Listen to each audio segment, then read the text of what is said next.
Rarely ऐसा होता है कि किसी का गर्लफ्रेंड मान लो है तो वो सपोर्टिव नेचर का हो जाए, नहीं तो बाद में की लड़ाई झगड़ा दुनिया जहान होगा तो ओवरऑल ज़्यादा डिस्टर्बेंस होगा। हाँ, तो ये सब नहीं करना है। जैसे मेरा था ना कि 2021 में तो घर से निकलना भी हम बंद कर दिए थे कि जैसे आपको यहाँ पे कुछ ऐसा लगता है डिस्क्रिमिनेशन की नंबर ऑफ अटेम्प्ट और एज के लिए? नहीं, ऐसा कुछ भी नहीं लगता। कोई भी नहीं पूछेगा आपसे कि आपने कितना अटेम्प्ट दे के आया या आपका नंबर कितना था। ये सब कोई मैटर नहीं करता कि आपका एज कितना हो चुका है। ये सब कोई पूछता नहीं है, किसी को कोई मतलब नहीं है। ओवरऑल आपका एडमिशन हो गया, आप यहाँ के लायक हैं, आप। बहुत से स्टूडेंट जहाँ फर्स्ट अटेम्प्ट में ही जब उनका नीट में एक्सपेक्टेड स्कोर नहीं आता है और वो थोड़ा जब सिलेक्शन नहीं होता तो थोड़ा डिमोटिवेटेड फील करने लगते हैं और सोचते हैं कि उन्हें ड्रॉप लेना चाहिए कि नहीं। तो और सेकंड अटेम्प्ट और फर्स्ट ड्रॉप आते आते तो लोग अगर सिलेक्शन ना हो तो सोचने लगते हैं कि उनके लिए एमबीबीएस नहीं बना है। लेकिन आज जो इंटरव्यू सीरीज़ के एपिसोड नंबर 3 में जो हमें ज्वाइन करने वाले हैं, उन्होंने अपना फर्स्ट अटेम्प्ट 2017 में दिया था और तब से वो फाइट करते करते उनका सिलेक्शन 2021 में हुआ विथ मार्क्स 641। तो उनसे चलिए सुनते हैं कि ये 4 ड्रॉप और 5 अटेम्प्ट में उनसे क्या क्या गलतियां हुई और उन गलतियों से उन्होंने कैसे सीखा। ठीक है, तो चलिए जानते हैं विकास शाह से उनकी कहानी। चलिए इंटरव्यू शुरू करते हैं। हाँ विकास, आपका सिलेक्शन जैसे कि आपने हमको बताया था कि आपका लास्ट ईयर 2021 में सिलेक्शन हुआ था। हाँ। तो आप और आपको जैसे कि आप बताए थे कि आपको 5 अटेम्प्ट लगा था और 4 ड्रॉप। हाँ। तो आप बता सकते हैं कि आपका 2017 में कितना मार्क्स आया था, अभी तक आपका क्या मार्क्स रहा? जैसे 17 में मेरा मार्क्स था 380। फिर 18 में जाके वो मार्क्स इम्प्रूव होके हुआ 480 के आसपास, यानी 480। फिर 19 में जब दिए तो 504 आया था। और फिर 20 में 531 यानी 531। और जब 2021 में 641। मतलब आपका मार्क्स कंटिन्यूसली इंक्रीज करा है। हाँ। हाँ, जैसे कि आपको प्रिपरेशन के लिए ये आपका मतलब कि 5 मतलब आपको 4 ड्रॉप लगा, मतलब 4 साल लगा है। ठीक है, तो आपको मतलब कि फैमिली प्रेशर रहता है और भी बहुत कुछ होता है, इधर उधर से बातें सुनते होंगे और एक सेल्फ डाउट भी आ जाता है कभी कभी कि नेगेटिविटी। लेकिन हम तो देख रहे हैं आपका मार्क्स कंटिन्यूसली इंक्रीज कर रहा है। ठीक है, तो आपको इस तरह सेल्फ डाउट नहीं हुआ था कि आपका नहीं हो पाएगा या फिर हाँ, होता था कभी कभी। एकदम हो जाता था कि जैसे कि इस तरह से मार्क्स इम्प्रूव हुआ, जैसे 100 मार्क्स इंक्रीज हो गया। डाउट खुद पे होता था कि पता नहीं होगा या नहीं होगा, बहुत बार ऐसा होता था। लेकिन लगता था कि हो जाएगा, मार्क्स कंटिन्यूसली इम्प्रूव हो रहा था। तो मतलब थोड़ा थोड़ा एफर्ट, जैसे हर साल देखते थे कि इतना मार्क्स आया, थोड़ा अपना एफर्ट इंक्रीज करते थे, बढ़ाते थे कि पिछले साल हमने क्या क्या गलती करा था जिस वजह से मेरा इतना ही मार्क्स रह गया। इम्प्रूव तो हुआ लेकिन कम इम्प्रूव हुआ, तो उसको रेक्टिफाई करने की कोशिश करते थे। एक बात बताइए कि आपको जो अच्छा इतना क्या था कि आपको एमबीबीएस ही करना था, ये बताइए पहले। जैसे हमको ऐसा लगता था कि जैसे हम इस फील्ड में 2 साल या 3 साल एफर्ट दे चुके हैं, तो दूसरे फील्ड में जाएंगे तो फिर शुरू से इनिशिएट करेंगे कि ये करो। तो अच्छा है कि इसी फील्ड में और थोड़ा मेहनत करके जब आधा डिस्टेंस चल लिए हैं तो कंप्लीट ही कर दे इसको। हाँ। अच्छा, आप बताइए कि आप 2017 में आप फर्स्ट अटेम्प्ट दिए, जो तो उसमें आपका 12th अपियरिंग था। तो आप उस साल कैसे प्रिपरेशन किए थे? 2017 में कैसे किए थे और उसके बाद 18, 19, 20, 21 में जैसे कैसे कर रहे थे? हाँ, 17 सब में क्या था कि उधर हम एकदम जैसे नॉर्मल कैजुअली जो होता है पढ़ देते थे बस, कि बिल्कुल सीरियसनेस नहीं था। तो कोचिंग में तो आप कहाँ थे? हाँ, कोचिंग कोटा एलन में थे हम। हाँ। मतलब 2017 में? हाँ, 17 में। और 18, 19, 20 में कैसे थे? फिर वहाँ हम थे तो कोटा में ही, वो वहाँ पे सेल्फ स्टडी करते थे। मतलब कोटा में आप सिर्फ हॉस्टल लिए थे? हॉस्टल में रहते थे। और हाँ, कोई टेस्ट सीरीज? हाँ, टेस्ट सीरीज जैसे एलन का ज्वाइन किए थे। फिर 2021 में जाके हम मतलब न्यू लाइट का टेस्ट सीरीज ज्वाइन किए थे, उससे पहले एलन का ही कंटिन्यू था। मतलब हाँ, जैसे कि अब एक और सवाल रहेगा जिसमें स्टूडेंट भी बहुत है, जिससे आपका सीख सकता है बाकी स्टूडेंट, कि ऐसा क्या था कि आपको 2017 में फर्स्ट रैंक दिए और इतना आपको ड्रॉप लगा। ठीक है, तो इससे आपको आप क्या सीखे, क्या गलतियां हो रही थी आपसे बार बार कि आपको ये 1-2 अटेम्प्ट और ज़्यादा लग गया, क्योंकि 3-4 होता है। और हाँ, एक बात हम जानते हैं कि और भी बहुत जन का अटेम्प्ट इतना होता है लेकिन बताता नहीं है बहुत जन। आप जैसे हम आपको जब अप्रोच किए कि इससे बाकी स्टूडेंट को मोटिवेशन मिलेगा, तो आप मान गए, ये अलग बात है। लेकिन बहुत जन बताता भी नहीं है। तो पहले तो इसके लिए थैंक्स कि आप हमको इंटरव्यू देने के लिए मान गए। फिर ये बताइए कि आपको इसमें क्या गलतियां रह गया था जो आपको इतना ड्रॉप लेने का? सबसे पहले तो यही था कि जैसे एलन में हम पढ़ने जाते थे तो वहाँ जो सिलेबस टीचर लोग पढ़ाते थे तो वहाँ का क्या होता था कि वो जो पढ़ाते थे उसी में मतलब एक तो समझ में भी कम आता था, वो जितना पढ़ाते थे काफ़ी ज़्यादा कंटेंट हो जाता था, तो ओवरऑल हम संभाल नहीं पाते थे, लास्ट में रिवीजन भी प्रॉपर पूरा का कभी नहीं कर पाते थे। जैसे पहले ये रहा था, क्योंकि हम एनसीईआरटी नहीं पढ़ के उधर मॉड्यूल ये सब पढ़ते थे, काफ़ी ज़्यादा कंटेंट हो जाता था, तो उसको हम प्रॉपर रिवाइज ही नहीं कर पाते थे एग्ज़ाम के टाइम पे। ये कारण था। और जब 2021 में मैंने करा तो वो सब कंटेंट जो मॉड्यूल वॉड्यूल वो सब को रख के एकदम पूरा यूट्यूब का हेल्प लेते थे, और जो अपना एनसीईआरटी सब का प्रॉपर पढ़े थे, उससे इम्प्रूव हुआ अच्छा। हाँ, तो बता सकते हैं आप, जैसे बोले कि थोड़ा यूट्यूब का हेल्प ले रहे थे, तो यूट्यूब का कौन सा चैनल? जैसे यूट्यूब का हम 2021 में जो सबसे ज़्यादा हेल्प लिए थे वो न्यू लाइट इंस्टीट्यूट है, वो कानपुर का है। तो उनका यूट्यूब चैनल? हाँ, उनका यूट्यूब चैनल है, उनसे हम पूरा उसी का टेस्ट भी देते थे, lecture complete NCERT rapid fire Singh sir कराते थे, जो भी था उनका, तो हम करते थे उन्हीं के साथ, मतलब डेली का था मेरा ये। डेली का था? हाँ, न्यू लाइट को आप फॉलो हाँ, न्यू लाइट को काफ़ी अच्छी तरीके से फॉलो किए थे, क्योंकि उनका पूरा एनसीईआरटी बेस्ड वो पूरा सब कुछ करवाते हैं। और कोई चैनल? एक और जैसे हम फिजिक्स के लिए जो फॉलो करते थे पूरी साल, जो फिजिक्स का देखे, जो वो है कोटा फिजिक्स करके प्रशांत सर का है वो, कोटा फिजिक्स का चैनल है? प्रशांत सर का। अच्छा, ये इतना लंबा जर्नी में आपका जो नीट का प्रिपरेशन का था, तो इसमें कोई डिस्ट्रैक्शन आया था? हाँ, था। डिस्ट्रैक्शन जो आया था आपको मतलब 2021 से पहले, और उसको आप 2021 में कैसे काउंटर किए, और 2021 में आपका कैसा मेहनत था जिसपे आपका सिलेक्शन हुआ? तो जैसे पहले का मेरा यही था कि जैसे दोस्ती यारी था, वहाँ पे अच्छा खासा दोस्त बन गया था मेरा, घूमना उमना, और बैग वैग खरीद लिए थे वहाँ पे, तो ये सब, हाँ, बैग भी खरीद लिए थे हम, तो मतलब वहाँ ओवरऑल उतना फोकस नहीं रहते थे हम, ये सब काम करते हुए पढ़ाई करते थे। 21 से पहले थोड़ा बहुत हाँ, डिस्ट्रैक्शन था। हाँ, तो यही आपको अगर जल्दी करना है तो थोड़ा गलती के दूसरे का गलती से सीखिएगा, तो आपको आपका टाइम बचेगा। नहीं तो आप खुद गलती कीजिएगा फिर सीखिएगा, वो भी तो बेटर है कि आप दूसरे गलती से सीखें। तो स्टार्टिंग में ही अपना आप अगर डिस्ट्रैक्शन कम करते हैं तो आपका फर्स्ट अटेम्प्ट अगर नहीं होता है तो सेकंड अटेम्प्ट में जरूर हो जाएगा, है ना? हाँ, ओवरऑल यही है कि जैसे, और 21 में किस अटेम्प्ट में सिलेक्शन होगा ये मायने नहीं रखता, जिस बार आप अच्छा से पढ़ देंगे ओवरऑल उस अटेम्प्ट में सिलेक्शन हो जाएगा।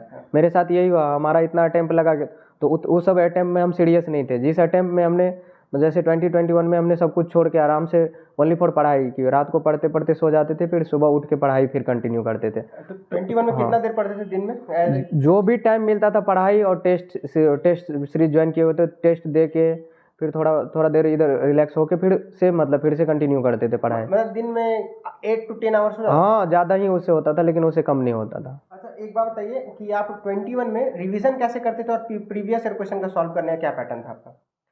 जैसे रिवीजन करने का यही था कि जैसे फिजिक्स तो प्रशांत सर का वो पढ़ा देते थे हर एक चैप्टर, तो वो जो प्रॉब्लम करवा दिए तो करवा दिए, और ज़्यादातर क्वेश्चन हम मतलब ऐसे ही टेस्ट सीरीज हमेशा हर चैप्टर का भी चैप्टर वाइज भी टेस्ट हुआ, फिर कंप्लीट सिलेबस का टेस्ट होने लगा, तो फिर एक नीट सारथी का टेस्ट सीरीज था वो भी ज्वाइन किए थे। तो ओवरऑल हम इधर से पढ़ के जाते थे, और प्रैक्टिस के लिए हम टेस्ट को ही और उसी को एनालिसिस करते थे प्रॉपर, कि कहाँ कितना नंबर आया, इतना ही क्यों आया, इस बार थोड़ा कम आया या ज़्यादा आया, तो किस एरिया में क्या रह गया, तो उस हिसाब से। मतलब आपका टेस्ट के बाद में एनालिसिस? हाँ, टेस्ट के बाद एनालिसिस पूरा करते थे कि कहाँ कहाँ से गलत हो रहा है, मतलब कौन से चैप्टर पढ़ने की जरूरत है। अच्छा, 21 से पहले आप एनालिसिस? नहीं, ये सब बिल्कुल नहीं करते थे, बस टेस्ट दे के आ गए, नहीं नंबर वो इंस्टीट्यूट वाला वो दे देगा ऐप पे, तो देख लेंगे, बाद बाकी वो खुद से ना हम तो देखते थे, कभी ना चेक करते थे कितना मेरा आया, क्या हुआ नहीं हुआ, बस फॉर्मेलिटी इतना करते थे कि टेस्ट दे के आ जाते थे हम। यही गलती आप 21 में यही गलती, ये सब हम देखे कि ओवरऑल हम कहाँ गलत कर रहे हैं, जिस वजह से वो हो रहा है, क्योंकि क्लास तो जाते थे रेगुलर,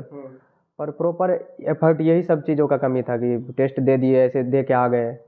हाँ, कि आपका इतना लंबा जर्नी था, ठीक है, तो पेरेंट्स का क्या रोल था? पेरेंट्स क्या बोलते थे, या फिर पेरेंट्स का सपोर्ट कैसा था? जैसे पेरेंट्स का, जैसे मेरे साथ तो ये था कि सबके साथ ऐसा नहीं होता है, लेकिन पेरेंट्स का सपोर्ट मेरे साथ अच्छा था, मतलब ओवरऑल यही मोटिवेट करते थे। जैसे इस बार जो नंबर आया तो देखते थे, तो जैसे 2021 में जैसे मेरा 2020 में जैसे मेरा 531 मार्क्स आया था, तो जैसे मैं अपने पापा से बोले थे कि इतना नंबर आया, तो बोले कोई बात नहीं कि इतना आया, तो मतलब मेरे पेरेंट्स भी चाहते थे कि ओवरऑल ये मतलब बहुत सपोर्टिव नेचर के पूरा थे। वो नहीं चाहते थे कि कोई और कोर्स हम ज्वाइन करें, वो चाहते थे कि जब इतना एफर्ट करा है तो थोड़ा और करके मतलब ये MBBS ही करे, मतलब तो वो एफर्ट करते थे, मतलब बोलते थे कि जाओ फिर से तैयारी करो।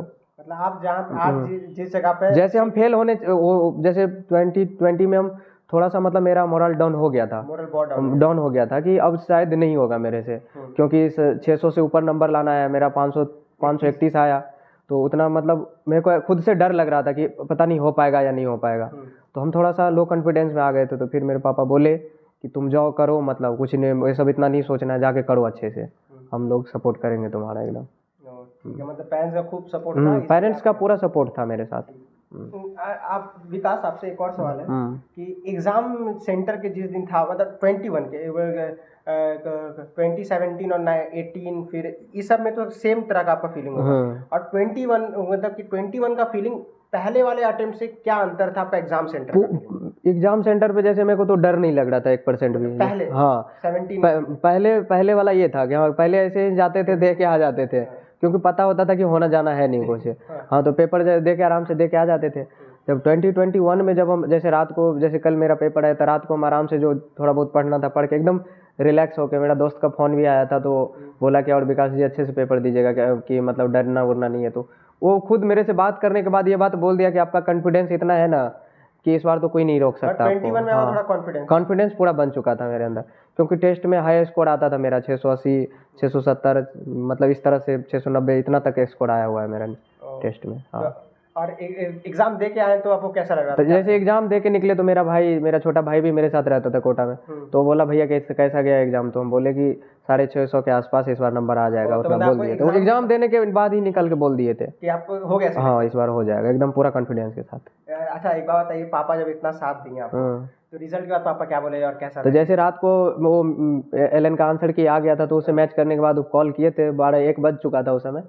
तो मतलब खुश थे काफी वो लोग, विश्वास भले से नहीं हो रहा था कि इतना नंबर आ सकता है इसका। हाँ 531 से डायरेक्ट ऐसे जंप कैसे हो गया? विश्वास नहीं हो रहा था, वो लोग वेट कर रहे थे कि रिजल्ट आ जाए तभी मतलब आंसर की भरोसा। हाँ आंसर, मतलब उनको ऐसा लग रहा था कि गड़बड़ भी हो सकता है, क्योंकि इतनी बार से हो रहा था तो उनको लग रहा था।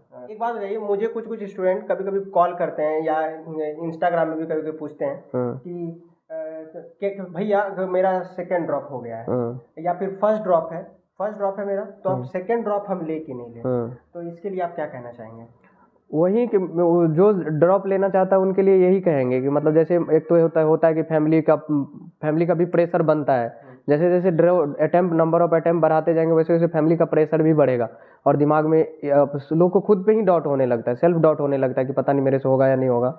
तो उनके लिए यही है कि वो मतलब पहले मन बना ले, वो पूरा डेडिकेटेड हो जाए तो हो जाएगा। यदि वो थक चुका है ना, उसका यदि मन नहीं है तो फिर अगला वो ड्रॉप में भी नहीं होगा और उसके नेक्स्ट ड्रॉप में भी उसका नहीं होगा। पहले खुद से प्लान बना ले कि वो यदि पूरी डेडिकेशन के साथ करेगा तो उसका हो जाएगा। मतलब बेसिकली विकास कहना चाहते हैं कि ये डिपेंड करता है कि आपको ड्रॉप लेना है कि नहीं, फर्स्ट ड्रॉप के बाद आपको सेकंड ड्रॉप लेना है कि नहीं, ये डिपेंड करता है कि आपका फैमिली कंडीशन कैसा है या पर्सनल सिचुएशन कैसा है। और दूसरा बात, ये सब तो सेकेंडरी है। प्राइमरी चीज जो सबसे इम्पोर्टेंट है वो है कि आपका दिल कर रहा है, अंदर से इच्छा कितना है इन सब करने का। हाँ ये आपको करना ही है, आपको एमबीएस चाहिए। तो जब तक आपको मन ना करे, दूसरे के बोलने पे आपको नहीं लेना है, ठीक है? आपको जब दिल से आए कि नहीं इस बार हमको करना है तो दूसरा ड्रॉप लीजिए, अदरवाइज कोई मतलब नहीं। आप 10 ड्रॉप ही लीजिएगा तो आपका हाँ ड्रॉप लेने से फिर नहीं होगा। पहले मन बनाइए कि हमको पढ़ना है, ठीक है? अच्छा विकास, एक बात बताइए, जैसे ये फर्स्ट अटेम्प्ट वाले लोगों को शायद नहीं पता होगा, या फिर जो एक ड्रॉप लेते हैं, ये बताइए इसमें जो है ना बहुत स्टूडेंट मेरा पूछता है कि भैया रिलेशनशिप में रहे, मतलब प्रिपरेशन के दौरान रिलेशनशिप में रहना चाहिए या फिर पढ़ाई करना चाहिए, ये पूछ रहे थे। तो आपको पता चला इतना देर आप कोटा में रहे, तो ऐसा कुछ एक्सपीरियंस हुआ? हाँ इसका तो बहुत एक्सपीरियंस हुआ। बहुत सारे जैसे मेरा दोस्त है तो उसको देखे कि जो लोग ये सब चीज़ें में पड़ गए ना, ओवरऑल इस चीज़ों से निकलना बहुत दिक्कत हो जाता है। उनको पता नहीं चलता ओवरऑल कि वो क्या करने आया था और क्या कर रहा है। तो ऐसे करके जब वो टाइम निकल जाता है तो कोटा में तो ये सब चीज़ें बहुत होता है। तो इन सब चीज़ों पे ध्यान देना है, रिलेशनशिप या ये जो भी करना है ओवरऑल, आप ये सब के लिए टाइम है। अभी नीट के प्रिपरेशन के समय पे ये सब नहीं करिए।